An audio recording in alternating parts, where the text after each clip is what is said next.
Happy New Year. Welcome to Weekly Recap. I am your host, Vivian Cabono. This is the show that brings you a recap of what has been happening locally and internationally in this week. This show is brought to you by NewsunplugKE. Kindly subscribe, like, share, and comment. Stay tuned.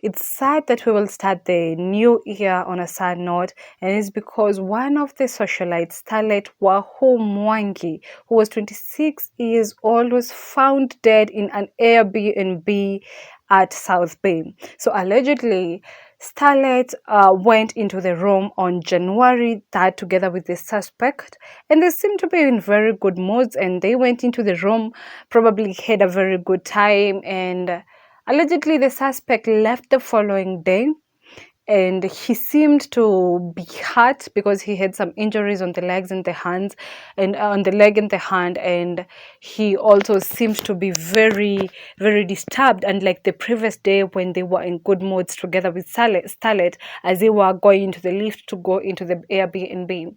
So what happened is that after the suspect walked out of the room and walked out of the compound, and he seemed very disturbed, the guard was concerned and he reached out to the owners of the Airbnbs, and the owner reached out, went to the room and found out that it was locked, and they tried their best to get into the room.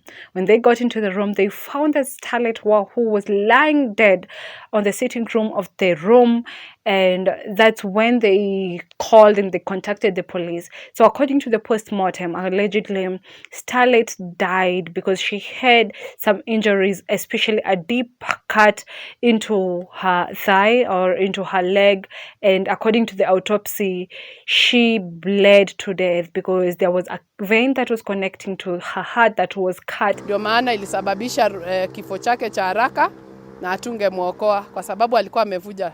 So, according to the police, they say that they found that there was a knife on the scene of the crime. There was a knife, there were two HIV test kits, and there endelea. Tunataka kujua kiini ya huyu muuaji ni nini na kwa nini alifanyia huyu msichana mapenzi baadaye akamuua, na alimweka kwenye process ya kufanya HIV test, hata akavaa kujizuia ugonjwa, akavaa condom, na mwisho akamuua. Wahu was found dead, and the question is, mbona watu wanawana? Jamani, I thought hizi mambo, yani mbona couples wanawana, because actually after they found Stalet's body, they actually were able to catch up with the suspect, who was found in a city hospital where he was trying to get medication. Remember, he was hurt from whatever case that was happening and from the murder that he had committed. So they caught up with him,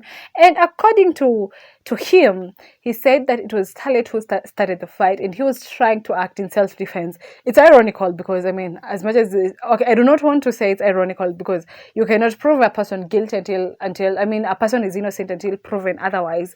And so he said that it was Stalet who started the fight, and he was just acting in defense. And the police were able to put him in custody, or to win a custody for 21 days from the court, and he will be in custody for 21 days as the case continues and as research continues. I mean, so Stalet was a young lady, and if she's a socialite, and I'm sorry, I forgot to inform you that actually Stalet is allegedly a younger sister of a controversial evangelical pastor in the city. So it seems that she came from a good family, with a good religious family background, and I hope all will be well. I mean, I hope there will be justice for her, because as much as probably she's let's just assume that she's the one who started the fight, but she doesn't deserve to die in such a brutal way. She's 26, very, very young lady, and I know she had dreams and aspirations. And talk to us across all our social media platforms at NewsunplugKE. Tell us, do you think it was right for Stalet to die the way she did, even though the suspect is saying that she's the one who started the fight? Also, what measures are we supposed to take to ensure that, unajua by the way hii maisha ni fupi sana na unatembea na mtu kidogo kidogo, ujue mtu ako na motives gani. So what measures are we supposed to take to ensure that we are safe, because it is us to be responsible of our safety.